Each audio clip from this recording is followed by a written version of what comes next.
నమస్తే, నేను మీ Soni. Welcome to i6 భక్తి ఛానల్. రాబోతున్న దేవి నవరాత్రుల సందర్భంగా అమ్మవారు ఒక్కో రోజు ఒక్కో అవతారంలో దర్శనమిస్తారు. దాని గురించి స్వామీజీని అడిగి తెలుసుకుందాం. నమస్తే అండి. నమస్కారం అండి. రెండవ రోజు బ్రహ్మచరిణి అమ్మవారి పూజ ఆరాధన చూద్దామండి. రెండవ రోజు బ్రహ్మచరిణి అమ్మవారిని ఆరాధించాలి. బ్రహ్మచరిణి అంటే మూమెంట్, బ్రహ్మ అంటే ఇన్ఫైనైట్ మూమెంట్, అంటే తిరుగులేని ప్రయాణం. అంటే బ్రహ్మచరిణి అమ్మవారిని ఎవరు పూజించాలంటే స్పెషల్గా తిరుగు లేకుండా జీవించే వాళ్ళు, అంటే కెరియర్లో సూపర్ సక్సెస్ ఎవరికైతే కావాలో, మీకు మీ కెరియర్లో సూపర్ సక్సెస్ కావాలి. ఇప్పుడు మీరు ఏదైతే అనుకుంటారో, మీరు ఒక డాక్టర్ అవ్వాలనుకున్నారు, మీకు బెస్ట్ సీట్, మంచి సీట్ రావాలి, మంచి కాలేజీలో ఎగ్జామ్ పాస్ అవ్వాలి, పెద్ద డాక్టర్ అవ్వాలి, కెరియర్ మీద సీరియస్గా ఉన్నారు, ఏ ఇంజనీర్ కావచ్చు, డాక్టరు, యాక్టర్, ఎవరైనా కావచ్చు. అలాంటి వాళ్ళు బ్రహ్మచరిణి అమ్మవారిని పూజించాలి. బ్రహ్మచరిణి అమ్మవారిని పూజిస్తే మనము నైవేద్యంగా చక్కెర, చామంతి పువ్వులు, వైట్ కలర్ డ్రెస్, తెల్ల వస్త్రాలు, అంటే వైట్ సారీ వేయవచ్చు అమ్మవారికి, చామంతి పువ్వులు, చక్కెర. అంటే తెల్ల చీరనే ఎందుకు పెడతారు స్వామీజీ రెండో రోజు? అంటే బ్రహ్మచరిణి అమ్మవారికి బేసిక్గా ప్యూరిటీ, మనకు ప్యూరిటీ అనేది వైట్ కలర్కి చెందింది. వైట్ కలర్ ఏంటి? ప్యూర్గా మనకు చూడంగానే ఒక హ్యాపీనెస్ వస్తుంది కదా. సో అసలు ఏ గొడవ లేకుండా సాఫీగా వెళ్ళిపోతుంది. సో ఆ వైట్ కలర్ చక్కెర కావచ్చు, లేకపోతే వైట్ కలర్ వస్త్రం కావచ్చు, మనము బ్రహ్మచరిణి అమ్మవారికి ఇస్తాం. ఇది బేసిక్గా నవరాత్రి అనేది రెండవ రోజు కెరియర్కి సంబంధించింది, చాలా ఇంపార్టెంట్. ఇప్పుడు ఊరికే ఎవరైనా టైంపాస్ చేస్తారు చూడండి. ఇప్పుడు ఎగ్జామ్ ఉంది, రేపు అరగంట చదివేదాము, గంట చదువుదాము, రేపు ఎలాగో వెళ్ళి రాసి వస్తాము, అలాంటి వాళ్ళు కాదు. 8 గంటలు, 10 గంటలు, 12 గంటలు సీరియస్గా చదువుతున్నారు.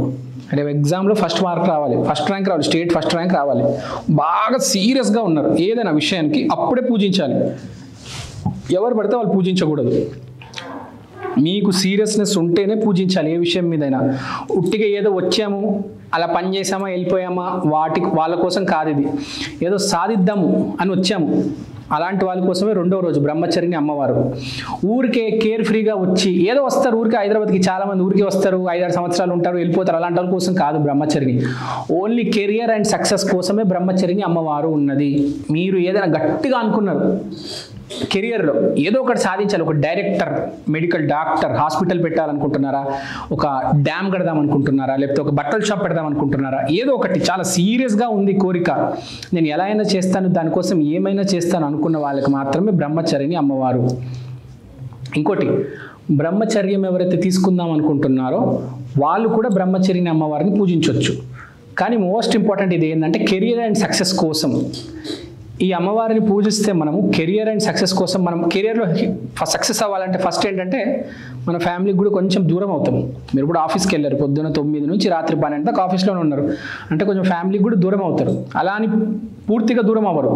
అంటే బేసిక్గా ఇక్కడ పాయింట్ ఏంటంటే మనము ఆ కష్టపడతాం కాబట్టి ఫ్యామిలీ అనేది కొంచెం దూరం అవుతుంది అని అర్థం చేసుకోవాలి. కెరియర్లో ఇది జరుగుతుంది.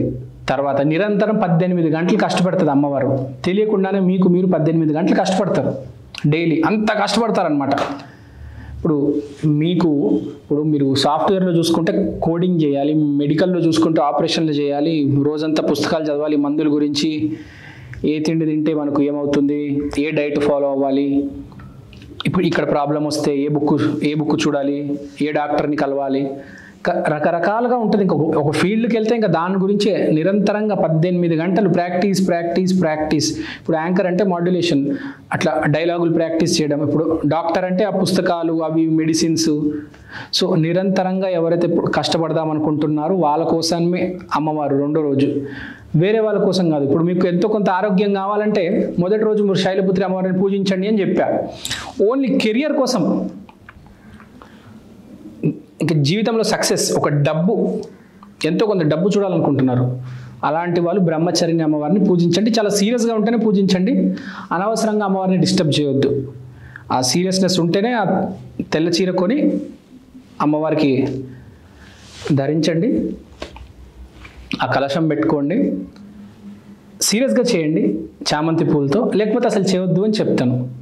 సో ఇది మగవాళ్ళు కూడా చేయొచ్చు, ఎవరైతే కెరియర్ పట్ల బాగా సీరియస్గా ఉన్నారో. మెయిన్గా నవరాత్రి అనేది ఆడవాళ్ళు చేస్తారు. ఈ రెండో రోజు అయితే ఇప్పుడు కొంతమంది ఏం చేసుకుంటారు, ఆడవాళ్ళు పెళ్లి చేసుకొని వెళ్ళిపోతారు, సెటిల్ అయిపోతారు. వాళ్ళ కోసం కాదు, ఏదో నేను చేద్దాం అనుకుంటున్నాను, సాధిద్దాం అనుకుంటున్నాను, ఏదో జాబ్ చేద్దాం, జాబ్లో ఎదగాలి, హెచ్ఆర్ CEO అవ్వాలి, అలాంటి వాళ్ళ కోసం. అంటే టైంపాస్ కాదనమాట. ఇన్ని ఎందుకు చెప్తున్నా అంటే అర్థం చేసుకోవడానికి, ప్రజలకు కానీ మన సబ్స్క్రైబర్స్ కానీ అర్థం చేసుకుంటారు. ఏంటంటే ఇది బాగా సీరియస్ విషయం అనమాట. ఊరికే చేస్తే మళ్ళీ మీకు కలిసి రాదు, నాకు కలిసి రాదు అంటారు. ఇప్పుడు మీరు బాగా సీరియస్గా చేస్తున్నారు పని, అమ్మవారి పూజ ఆరాధన తోడైంది, అప్పుడు రిజల్ట్ అనేది వస్తుంది, అవకాశం అనేది వస్తుంది. ఒకటి గుర్తుపెట్టుకోండి, వెంటనే అవకాశాలు వస్తే వాడికే సక్సెస్ వస్తుంది. వెంటనే అవకాశాలు రావాలంటే కష్టంతో పాటు అదృష్టం ఉండాలి, ఎంతో కొంత ఆరాధన చేయాలి. చాలామందికి టాలెంట్ ఉంటుంది, కష్టం ఉంటుంది, వెంటనే అవకాశాలు రావు. అలా ఎందుకు రావు స్వామి? అదే అదృష్టం.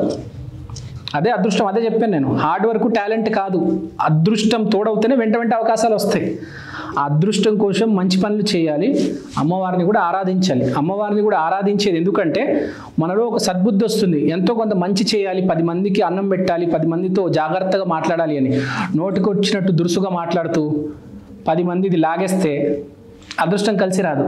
10 మందికి సహాయం చేసిన వాడికే ఎప్పుడైనా అదృష్టం అనేది కలిసి వస్తుంది. అది బేసిక్గా కాన్సెప్ట్ బ్రహ్మచరిణి. సో రెండో రోజు బ్రహ్మచరిణి అమ్మవారిని ఎలా పూజించాలి మీకు అర్థమైంది అనుకుంటాను. So thank